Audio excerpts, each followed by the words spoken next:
Pernah dengar istilah The 5 AM Club? Sebuah konsep yang mengatakan kalau bangun jam 5 pagi adalah kunci menuju kesuksesan. Banyak tokoh sukses seperti CEO perusahaan besar, atlet ternama, bahkan penulis bestseller yang katanya hidupnya berubah karena mereka bangun lebih pagi dari kebanyakan orang. Tapi, apakah benar jam 5 pagi adalah rahasia utama sukses mereka? Jawabannya, enggak sepenuhnya. Faktanya, bukan waktu bangunnya yang jadi kunci, tapi apa yang mereka lakukan setelah bangun. Pagi hari adalah waktu paling ideal untuk fokus pada dirimu sendiri, tanpa gangguan dari luar. Tapi, apa sih yang sebenarnya harus kita lakukan di pagi hari biar produktif?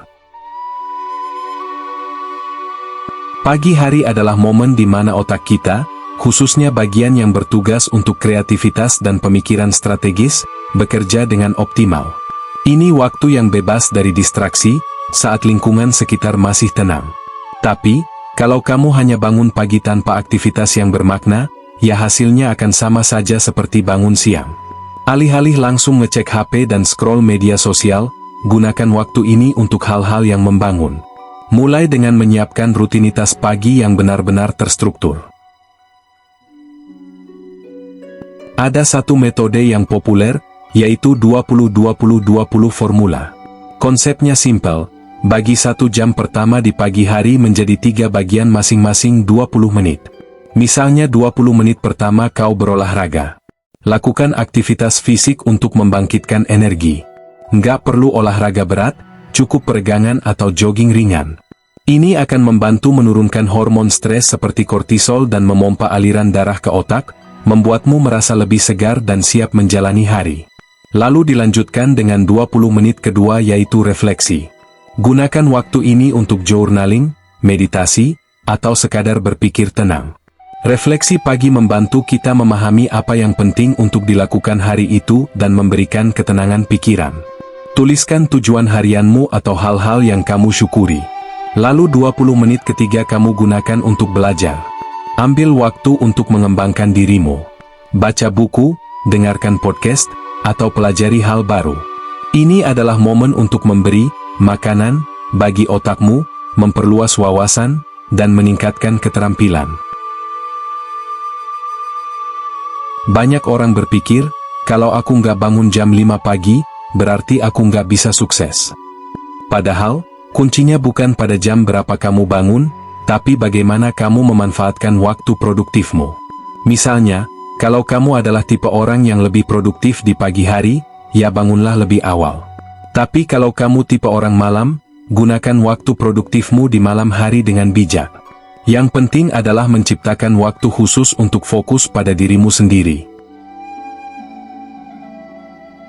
Membangun kebiasaan baru itu nggak mudah, dan itu normal. Penelitian menunjukkan bahwa dibutuhkan setidaknya 66 hari untuk mengubah kebiasaan lama menjadi kebiasaan baru. Di minggu-minggu awal, pasti terasa berat. Kamu mungkin akan merasa malas atau ingin kembali ke kebiasaan lama. Tapi disinilah kuncinya, jangan menyerah. Lakukan sedikit demi sedikit.